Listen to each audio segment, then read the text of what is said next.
गर्व से कहो कि हम आदिवासी, हम हिंदू नहीं।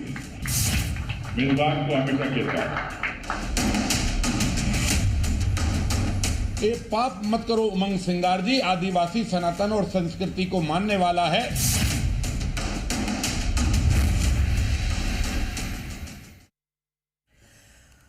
और चलिए अब रुक करते हैं दिन दहाड़े का। दोपहर के 12 बज रहे हैं और आप जी मध्य प्रदेश छत्तीसगढ़ में दिन दहाड़े देख रहे हैं, जहां सवालों की चोट सीधी सियासत पर पड़ती है। आज बहस का केंद्र है एक ऐसा बयान जिसने मध्य प्रदेश की राजनीति में उबाल ला दिया है। गर्व से कहो हम आदिवासी हैं, हिंदू नहीं। ये शब्द है नेता प्रतिपक्ष उमंग सिंघार के, जिन्होंने छिंदवाड़ा में आदिवासी मंच से ये बात कही और साथ ही भगवान श्री राम और शबरी का उदाहरण देकर कहा कि शबरी भी आदिवासी थी जिन्होंने श्री राम को बेर खिलाए थे। उमंग सिंघार का कहना है कि आदिवासी समाज को अपनी मूल पहचान पर गर्व करना चाहिए और उनका इतिहास समृद्ध और गौरवशाली रहा है। और अब सवाल खड़ा हो रहा है कि क्या आदिवासियों को हिंदू कहना गलत है। साथ ही उन्होंने सिंधिया परिवार पर हमला बोला और कहा कि आर्यमान सिंधिया की नियुक्ति इस बात का उदाहरण है कि बड़े घराने संस्थाओं पर कब्जा जमाए बैठे हुए हैं। वो यही नहीं रुके, उन्होंने कहा कि खेल की संस्थाओं में राजनीतिक हस्तक्षेप गलत है और राजनीति मंच पर होनी चाहिए, खेल के मैदान में नहीं। वहीं भारतीय जनता पार्टी की तरफ से पलटवार किया गया कि सोनिया गांधी को प्रसन्न करने के लिए इस तरह का बयान दिया गया है, लेकिन सोनिया गांधी इससे खुश नहीं हो सकती। पर सोनिया गांधी इससे खुश हो सकती हैं, पर हिंदुस्तान नहीं। गर्व से कहो कि हम आदिवासी, हम हिंदू नहीं। मैं इस बात को हमेशा कहता हूं। ये पाप मत करो उमंग सिंगार जी आदिवासी सनातन और संस्कृति को मानने वाला है।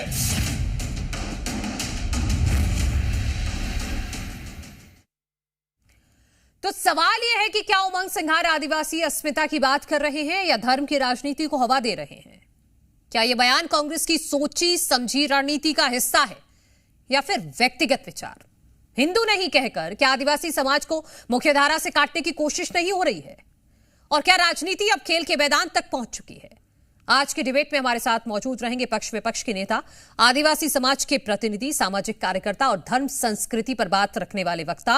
और हम पूछेंगे पहचान की राजनीति या पहचान की लड़ाई। लेकिन उससे पहले सुनिए ये बयान। गर्व से कहो कि हम आदिवासी, हम हिंदू नहीं। मैं इस बात को हमेशा कहता हूं और आज से नहीं कहता हूं, कई सालों से कहता हूं। वो शबरी थी जिसने राम को बेर खिलाए थे जंगल में, वो भी आदिवासी थी। हम किसी समाज का अपमान नहीं करना चाहते, लेकिन हमारे समाज को, हमारी परंपराओं को, हमारी संस्कृति को, हमारी धर्म को पहचान देना होगी। हम उस पहचान के बगैर अधूरे हैं। नेता प्रतिपक्ष श्रीमान उमंग सिंघार जी सोनिया गांधी को खुश करने के लिए भारत या मध्य प्रदेश के आदिवासी बहन भाइयों के गले में क्रॉस लटकाने का षड्यंत्र मत करो।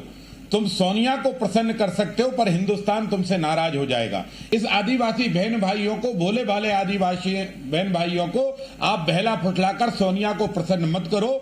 ये पाप मत करो उमंग सिंगार जी आदिवासी सनातन और संस्कृति को मानने वाला है, वो आदिवासी ईसाई नहीं बनेगा। इसलिए जितना आप ये षड्यंत्र रच रहे हो सोनिया को प्रसन्न करके और आदिवासियों को ईसाई बनाने का, ये महापाप मत करो उमंग सिंगार जी, पछताओगे। हिंदुस्तान तुमसे नाराज हो जाएगा। और इसी पर चर्चा करने के लिए मेहमान हमारे साथ जुड़ गए हैं। भारतीय जनता पार्टी की तरफ से पक्ष रखने के लिए योगेश गुप्ता जी हमारे साथ हैं और साथ ही साथ वरिष्ठ पत्रकार रमेश शर्मा जी भी हमारे साथ जुड़ गए हैं। आप दोनों का बहुत बहुत स्वागत है। योगेश गुप्ता जी, आपसे ही शुरुआत करती हूं। उमंग सिंघार कह रहे हैं कि आदिवासी हिंदू नहीं है, क्या आधार है और क्यों वो ऐसा कह रहे हैं? क्या इसमें कोरी राजनीति है? नहीं, देखिए, निश्चित रूप से कांग्रेस पार्टी का ये जो 80-20 तुष्टीकरण का जो पॉलिटिकल गेम है, वो देश और प्रदेश की जनता भली भांति न केवल समझती है बल्कि इनको पहचान चुकी है। उमंग सिंह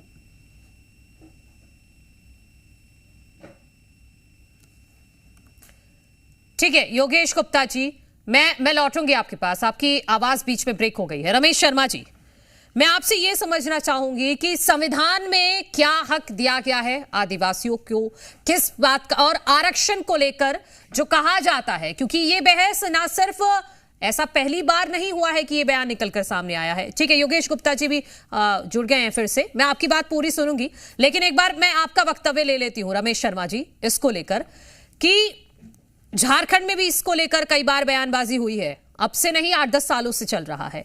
छत्तीसगढ़ में भी अभी हाल ही में हुआ, और अब मध्य प्रदेश में उमंग सिंघार कह रहे हैं।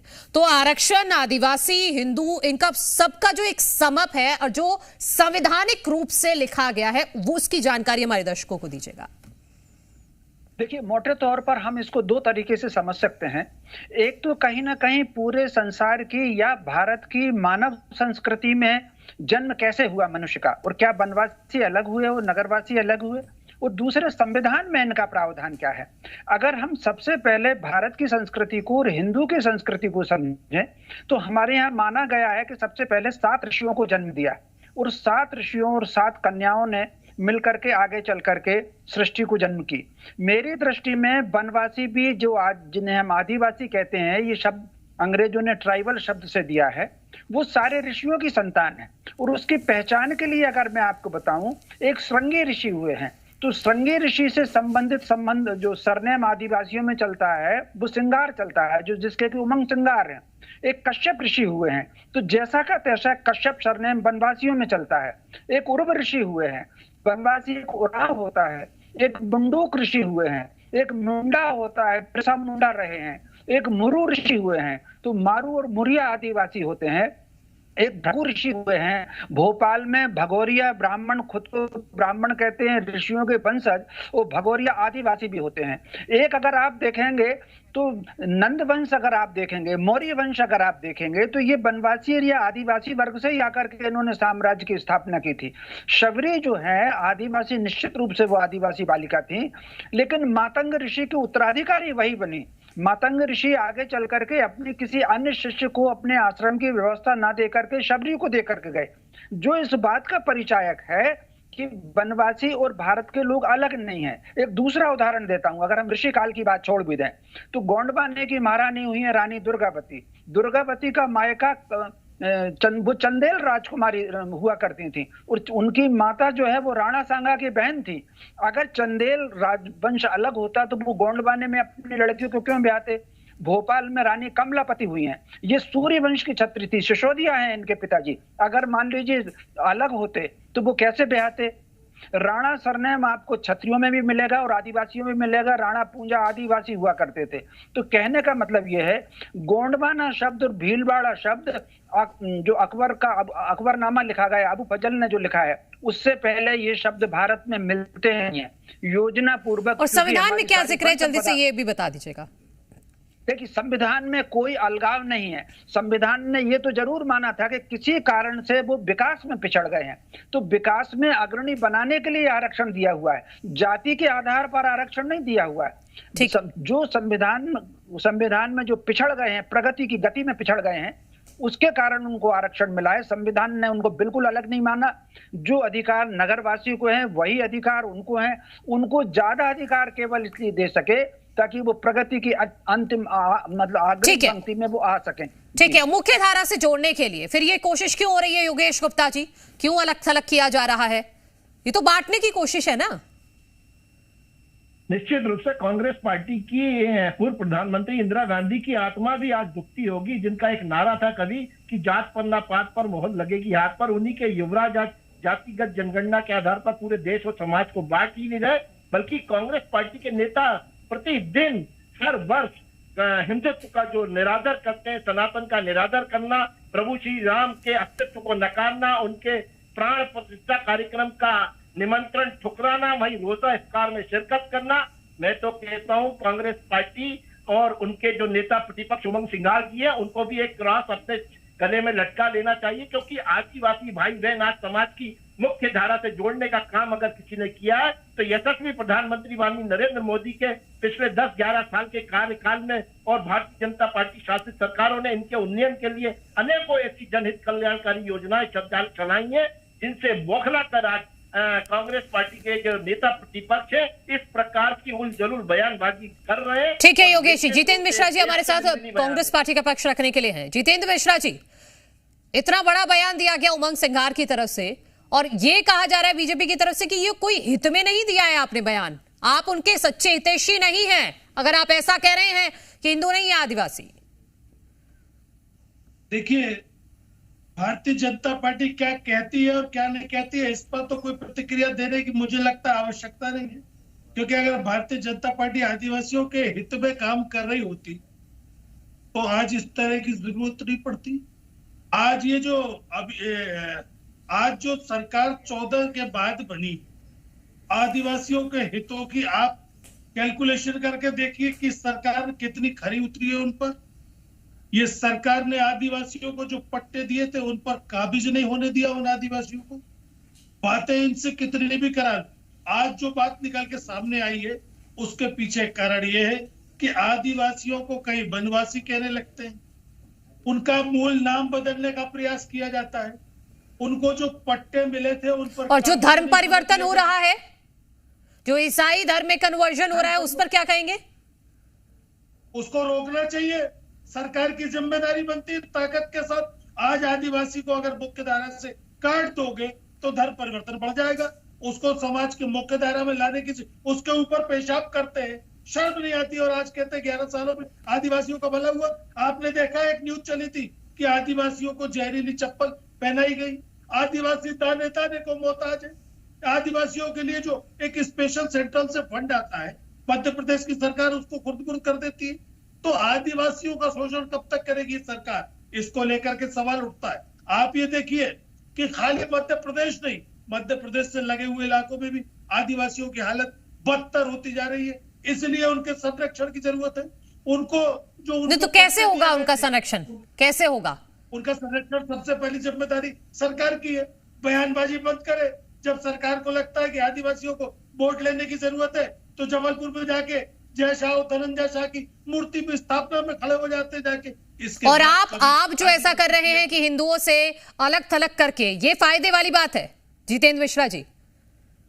इससे उनका फायदा होगा, इससे उनका भला होगा। ये एक तंज है। क्या आदिवासियों को, भाई हिंदू हित की बात करती सरकार, फिर वो आदिवासियों को हिंदू मानने को तैयार नहीं। क्या आदिवासी हिंदुओं से अलग है जो आप हिंदू हित की बात करते हैं? और आदिवासी, आप ये बताइए, भारतीय जनता पार्टी का एक नेता आदिवासी के सर पर पेशाब कर देता है, ये सरकार में योगेश गुप्ता जी, ये आदिवासियों को, ठीक है, अब जब आप सुनिए, ठीक है योगेश गुप्ता जी, आदिवासियों की आपने देखा जीप से बांधकर कुचल कर हत्या की जाती है। ठीक है जितेंद्र जी जवाब सुनिए। जितेंद्र जी, आदिवासियों को हिंदुत्व से अलग करने की जो साजिश कर रहे हैं वो उमंग सिंघार है। लगता है आपने उमंग सिंघार जी का बयान आज तक सुना नहीं है, इसीलिए आप इस प्रकार का आरोप लगा रहे हैं। भारतीय जनता पार्टी शासित सरकारों ने कंटिया मामा के नाम पर, बिरसा मुंडा के नाम पर जो अवकाश सहित और यूनिवर्सिटीज बनाई है, ये कभी कांग्रेस के शासन में नहीं हुआ। डॉक्टर मनमोहन सिंह जब प्रधानमंत्री थे तो मैडम सोनिया के, जितेंद्र जी आऊंगी, पहले बात सुन लीजिए। जो धर्मांतरण की जो बयान पिछले कार्यकालों में, कांग्रेस शासित कार्यकालों में वही है, और आदिवासी समाज का जो कन्वर्शन का खेल खेला है कांग्रेस पार्टी ने, उसी घृणित मानसिकता के साथ उमंग सिंघार का यह बयान आया है। निश्चित रूप से आपको निंदा करना चाहिए। आज आदिवासी समाज, वनवासी और आदिवासी में किसी भी प्रकार का कोई अंतर नहीं है, और वो हिंदुत्व की धारा के अंतर मुख्य धारा में जुड़ चुके हैं, और हमारे साथ कंधे से कंधा मिलाकर आज वो भारत और मध्य प्रदेश के प्रगति के पथ पर जो दौड़ रहा है आत्मनिर्भर होता हुआ मध्य प्रदेश, उसमें सहभागीदार बने। अनेक ऐसी जन कल्याणकारी योजनाएं पूर्ववर्ती शिवराज सरकार और डॉक्टर मनमोहन सिंह की, डॉक्टर मोहन यादव की सरकार चला रही है। निश्चित रूप से आदिवासी वर्ग और जनजाति वर्ग का भरपूर आशीर्वाद जनादेश के रूप में भारतीय जनता पार्टी शासित सरकारों को मिल रहा है, और जो प्रमाणित करता है कि उनके उन्नयन के लिए, उनके उत्थान के लिए। ठीक है जितेंद्र जी, आप कुछ काउंटर करना चाह रहे थे, जल्दी से कीजिए। हाँ बोलिएगा जल्दी से, फिर मैं रमेश जी के पास जाती हूँ। भादर तो बहुत होता है। देखिए आपकी आदिवासी, आप अपना श्वेत पत्र जारी कर दीजिए कि आपने कितने। अच्छा जितेंद्र जी, ठीक है, अपनी बात पूरी कीजिएगा, लेकिन आप मुझे ये बताइए कि उमंग सिंघार ने जो कहा है, क्या इससे नुकसान नहीं है आदिवासियों का? नहीं, सवाल इस बात का है कि आप हिंदू हित की बात कर रहे हैं और आदिवासियों को हिंदू मानने को तैयार नहीं। क्या कौन नहीं मान रहा? आदिवासी हिंदू है। कौन नहीं मान रहा है जितेंद्र जी? उमंग सिंघार नहीं मान रहे हैं।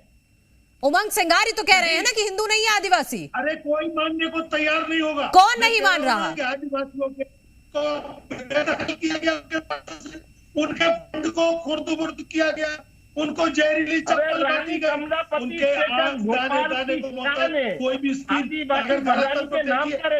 जब हबीबगंज स्टेशन का नाम बदला गया था तो कांग्रेस पार्टी ने प्रतिरोध जाहिर किया था। जब रानी कमला, अगर आप ये कह रहे हैं कोई नहीं मान रहा, तो उमंग सिंगार क्यों दे रहे हैं ऐसा बयान? आप तो मान रहे हैं ना। मैं आपसे उमंग सिंगार ने क्यों कहा ये? किस आधार पर कहा? क्या ये नुकसानदायक बयान नहीं है आदिवासियों के लिए, जब कोशिश हो रही है उनको मुख्य धारा से जोड़ने की? आदिवासियों को हिंदू मानते तो उनकी सारी योजनाएं उनके घरों तक भी तो पहुंचना चाहिए थी। ये बताने का काम कर रहा है।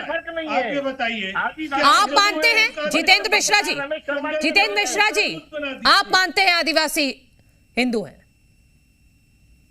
नहीं सर, हिंदू है, इसमें कोई शक नहीं। तो फिर उमंग सिंगार क्यों नहीं मान रहे? उमंग सिंगार क्यों कह रहे हैं कि आदिवासी हिंदू नहीं है? कहीं ना कहीं इस बात को बैंक करने के लिए मजबूत करता है। आप मान रहे हैं, आप कांग्रेस पार्टी के प्रवक्ता हैं और आप ही के नेता प्रतिपक्ष कह रहे हैं कि हिंदू नहीं है। पहुंचनी चाहिए, उनके फंड को आप दूसरे मत में खर्च क्यों करते हैं? उनकी जमीनों पर कब्जा क्यों नहीं दिला पाते? क्यों उनको बयानबाजी कर रहे हैं या रिपीटेशन कर रहे हैं, अपनी बातों का रिपीटेशन कर रहे हैं? जितेंद्र जी, यही विरोधाभास नजर आता है। आप ही के नेता प्रतिपक्ष कहते हैं कि आदिवासी हिंदू नहीं है और आप मान रहे हैं। एक मिनट, रमेश शर्मा जी, एक जो इसमें पॉइंट है, जो पूर्व मुख्यमंत्री भूपेश बघेल ने कहा था कि अगर आदिवासी हिंदू लिखेगा तो उसका आरक्षण खत्म हो जाएगा। ये है तो कुछ पुराना बयान, लेकिन मैं चाहती हूं कि इस पर भी आप थोड़ी सी रोशनी डालिएगा कि ये भ्रम है क्या? नहीं, निश्चित रूप से ये उन्होंने बिल्कुल भ्रम फैलाया और कहीं ना कहीं ये मिशनरीज का जो अभियान है कि आदिवासी अगर हिंदू से दूर होगा तो वो धर्मांतरण तेज कर देंगे। भाई आदिवासी की पहचान कौन खत्म कर रहा है? हिंदू कर रहा है कि मिशनरीज खत्म कर रही हैं? मिशनरीज पूरे के पूरे जंगलों में सक्रिय है। ये 1773 से सक्रिय हुए थे, चर्च के आदेश से सक्रिय हुए थे, अंग्रेजों के सपोर्ट से सक्रिय हुए थे। उनको हिंदुओं से काटना ताकि मिशनरीज का काम वहां पर तेज बढ़ सके, ये प्रचार बिल्कुल भ्रामक है कि अगर वो हिंदू लिखेगा तो आरक्षण खत्म हो जाएगा। मैं समझता हूं योजना पूर्वक, और फिर कई बार इंडिविजुअल घटना होती है, इंडिविजुअल घटना को क्या हम जाति से जोड़ करके देख पाएंगे? कितनी पत्नियां हैं जो प्रेमी से मिलकर के पति की हत्या कर देती, कितने पति हैं जो पत्नी की हत्या कर देते हैं? तो क्या इसको हम सारी पत्नियों को अपराधी मान लें? क्या सारे पतियों को अपराधी मान लें? कोई एक व्यक्ति, मान लीजिए एक रावण अगर पिता से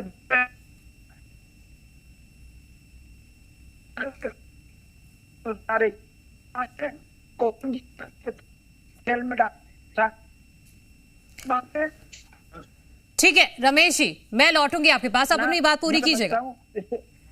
हाँ बोलिए बोलिए बोलिए बोलिए रमेश जी, बात पूरी कीजिए। कहा आपने?